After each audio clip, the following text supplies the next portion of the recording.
Here we go. So we're at mile 0. Looking at the exit from the plant onto Northwood Drive. We're going to make a left, Naylor Mill Road. And we're making a left turn onto Naylor Mill Road as soon as traffic clears.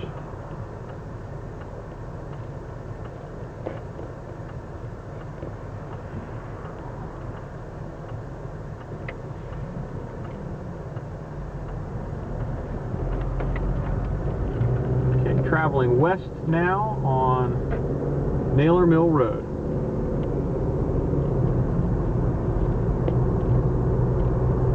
Going past Northwood Drive.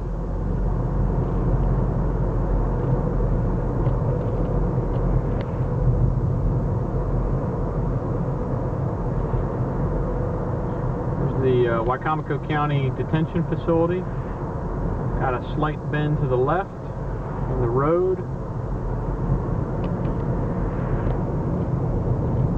The Maytech plant on our left.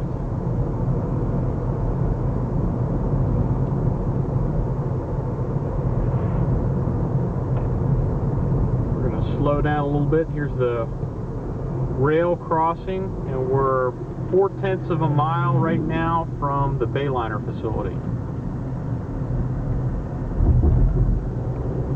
Goddard Parkway.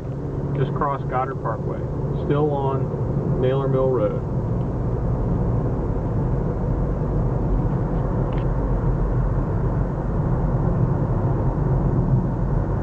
About a 30-foot or so road section in this area. No curb, no gutter on the right side, curb and gutter on the left side. So we'll have to think about that with any wheel paths.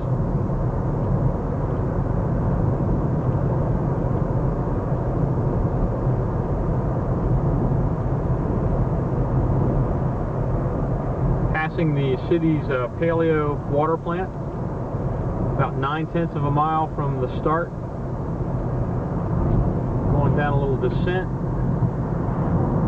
crossing a bridge for the Wicomico River, and then going back up on the opposite side.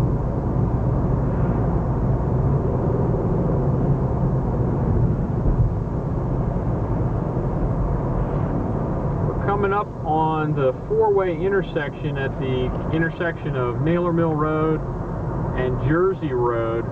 We're going to stop at the stop sign and make a left turn. At this intersection, we've got a couple of utility poles that would cause an interference, but if we were to acquire the property on the left side of the picture right here and use that just to cut this corner, we should have plenty of access and not have to relocate any of the utility poles. So we're now making a left turn onto Jersey Road, and we're traveling south on Jersey Road now. We're about 1.5 miles away from the plant. We've got a wide road section here, looks to be approximately 45 to 50 feet in width, standing curb on both sides.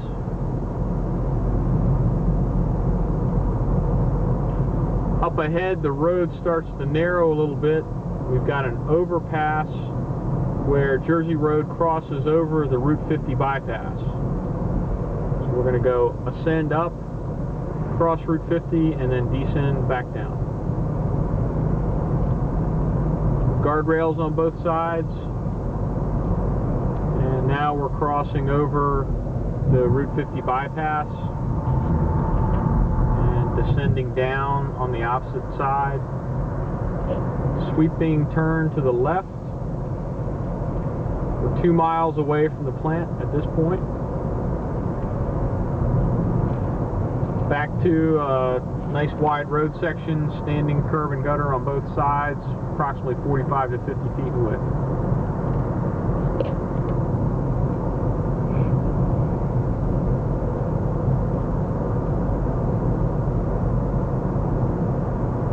Still traveling south on Jersey Road. Overhead power lines in several different locations. Our estimate is that if we can keep the height of the travel section below 14 feet, we should be okay with crossing under most of the power lines and stoplights. I'm going to go over a little knoll, descending back down and sweeping turn to the left.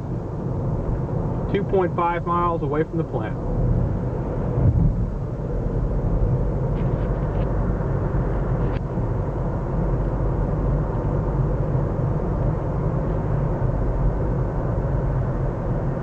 Continuing south on Jersey Road. Still have standing curb and gutter on both sides. 45 to 50 foot road width.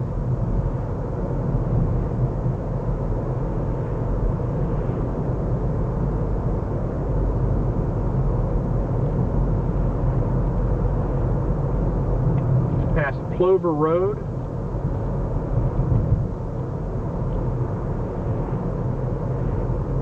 Making a sweeping turn to the right. 3 miles away from the start.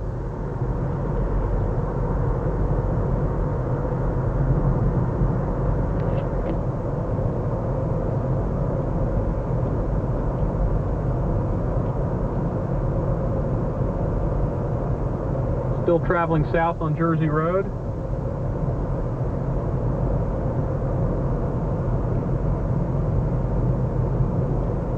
Passing the West Side Elementary School.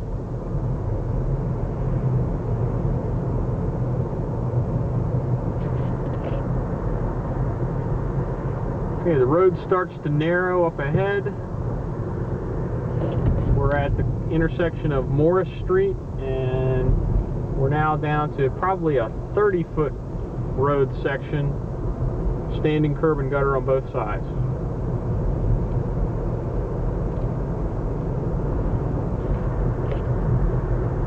As you can see from the shaking in the camera, there's some bumps and lumps in the road,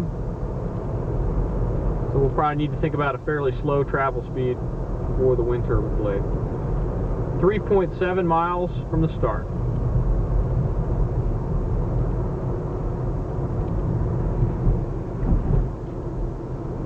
We're going to stop at the intersection of Booth Street, and I think the road has changed from Jersey Road to Lake Street at this point. Yes, according to the street sign, this is now Lake Street that we're on. So when we traveled, it must be when we went from the Wicomico County, we crossed into the city of Salisbury, the name changed.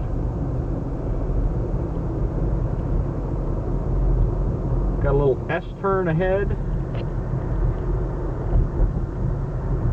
Navigate through. Looks like if we can travel down the center of the roadway, even with the 140-foot blade length, we'd still be okay. 4 miles away from the start at this point.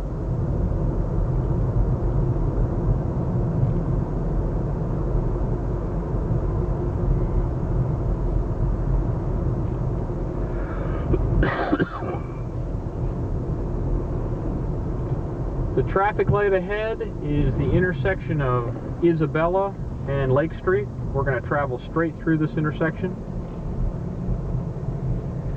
4.2 miles from the start.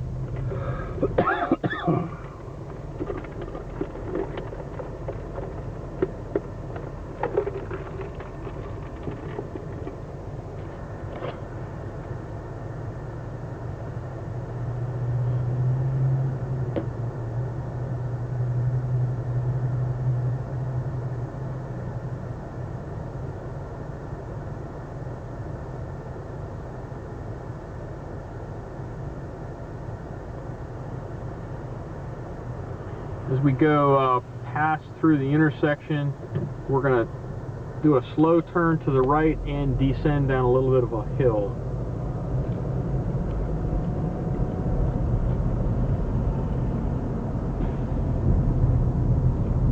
We're 4.3 miles from the start, and at the yellow building up ahead, we're going to make a left turn into the parking lot for the Purdue Granary. Our thought here is that we would have to do some utility pole modifications and perhaps take out a couple of poles, relocate the utilities underground, The site where you see the yellow buildings and the retaining walls was an abandoned oil storage facility. Purdue owns this grain transfer facility that you see in front of you, and we would look to co-locate the offload barge facility here. The barge that you see in the picture, Kevin and I measured today, and it's a 194-foot long barge. So Purdue's grain barges are much larger than the longest blade that we're talking about transporting out of this facility. So from this point forward, our thought would be that we would relocate the blade onto the barge using a travel crane that would stay here at the site, and then from here we could ship it out of the Wicomico. We'll take a quick trip around so you can see the facilities. The the yellow building that you see up ahead and the utility poles, our thought is that we would have to develop a wider entrance into the facility, and we would have to take those buildings down, and the fence gate opening that you see in front of you, we would have to reconfigure that so that we could make the turn off of Jersey or Lake Street. Lake Street's only about a 30-foot wide road, so we'd have to have a pretty wide curb cut onto the property, but I think there's plenty of property here. We're going to do some research in the tax maps and see what's available, and see if my suspicion is that Purdue owns this entire site, and we may be able to work out a lease arrangement for access. That's it for now. Total trip 4.4 miles.